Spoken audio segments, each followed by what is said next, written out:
What's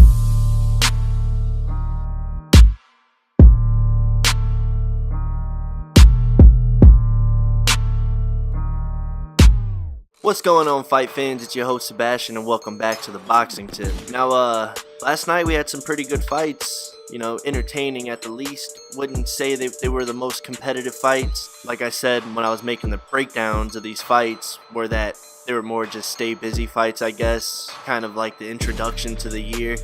Hopefully, we get to see more of Erislandy Lara and Anthony Durrell this year facing the top competition in their weight class. Now that they got this, stay busy, look spectacular type of fight out of the way, maybe we get to see them, get back into the groove of things, fighting some top fighters in their weight classes. But I'll go ahead and talk about the Erislandy Lara versus Yuri Foreman fight.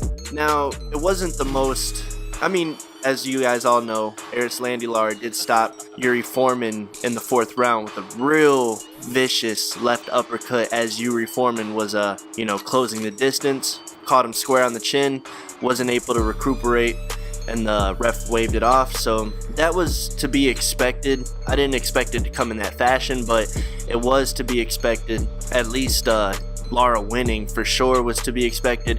The knockout was a bonus. But what I liked about Lara in this fight, it didn't really have too much to do with the knockout, you know what I'm saying? I liked his approach to this fight. It was something a little bit different than we've seen in more recent times from Erislandy Lara. He was aggressive. He cut the ring off very well. It had nothing to do with his punches. Obviously, like I said, he has one of the best straight lefts in the game, in my opinion. And he has a really good jab, but I liked his approach. He kept a real, tight stance, planted his feet. He was keeping his feet planted, yet he was still kind of on his toes. So if he needed to, cut off the ring on Yuri Foreman, he was able to do so. I like that. I like that aggressive approach from Erislandy Lara. It was something different. You know what I'm saying? And it shows that he has more dimensions than we've seen, in previous times. He's been in some pretty good fights, some pretty entertaining fights, like with Alfredo Angulo and Paul Williams, you know what I'm saying? But it was nice to see this side of Erislandy Lara once again. Now, the question is can he continue this aggressive, this aggressive swagger that he has, carry it on into, future fights against, better opponents? That remains to be seen. Hopefully we can see that out of Erislandy Lara in the future, and hopefully we get to see, him in the ring with, another top 154 pounder, whether it's Demetrius Andrade. I would love that fight. Demetrius Andrade has been really inactive, so I think he needs to get back into the ring ASAP. I don't really care who it's with. I just need to see him fight. All right, he's young. He doesn't need to be outside of the ring for so much. Obviously, you can't get the fighters that you want in the ring every single time. Nevertheless, I would still like to see him in the ring regardless. If he can't get, the other titleists or, some of the bigger names at 154, then he should at least stay busy, keep, continuing to let his stock rise, and then, he can pursue those bigger fights. I would also like to see Erislandy Lara in with the likes of Jermell or Jamal Charlo. But I'm thinking Jamal Charlo might be leaving 154 pounds, but who knows? We'll have to see what, they're talking about. I wouldn't mind seeing a Canelo rematch with Erislandy Lara. Very controversial fight. A lot of people seen it going a lot of different ways. They felt Erislandy Lara's, refusal to really engage in the fight as being the difference. You know what I'm saying? But nevertheless, I would like to see the rematch. I would just like to see Erislandy Lara fighting more frequently. Like I said, he only had one fight last year versus Vanes Martirosyan in a rematch. You know what I'm saying? And then it took all this time to get him back in the ring, in a new year.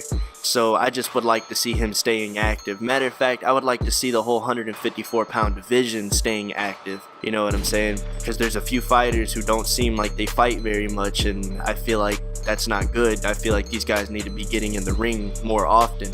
So I know a lot of them are advised by Al Heyman. There's some controversy surrounding Al Heyman, Golden Boy Promotions, something about a lawsuit or something along those lines. Thunderdome made a video about it. You should go check it out. Seems pretty informative. But Heyman needs to keep these guys active. I know he's got a lot of things going on behind the scene, but he needs to keep these fighters active. These guys are talents. We need to see more of these guys, especially in the 154 pound division. A lot of the 154 pounders are, under the PBC banner. We need to see them fighting more often. I wouldn't even mind seeing Erislandy Lara versus Julian J-Rock Williams. I know J-Rock Williams got stopped in his last fight by the Charlo twin, but he's still, in my opinion, a very good fighter. I would like to see him come back. I hope that knockout didn't, devastate his career or, discourage him too much from boxing. I would like to see him get back in the ring. I feel like he would have that, warrior mentality. Win, lose, draw, he's going to keep fighting. But let me know what you guys think about the Yuri Foreman fight. I know it wasn't the most competitive fight, guys. I completely understand why this fight gets some shit from certain fans. Even on Twitter, even some of the more popular or more bigger media people, were talking shit on this fight. So I like boxing, whether I just like watching boxing. So obviously it didn't bother me watching the fight. I had a pretty good time watching it. Unfortunately, I couldn't watch it all the way through, so I had to DVR it, come back later on and that night and rewatch it again. But like I said, just let me know what you guys think about it. Let me know what you guys would like to see Erislandy Lara, what fight you would like to see him pursue next. Who would you like to see him in the ring with next? And let me know what you guys thought about his knockout, and about his different approach, and another thing about that approach is it was nice to see an aggressive approach. I just wish he would have done a little bit more to set up his punches. He could have threw a bit more punches, but that's kind of Erislandy Lara's MO. He's not a big volume puncher. He's very selective with his shots. So, but share the video with your boxing homies. Introduce somebody to boxing. I will talk to you guys in the next one. Peace.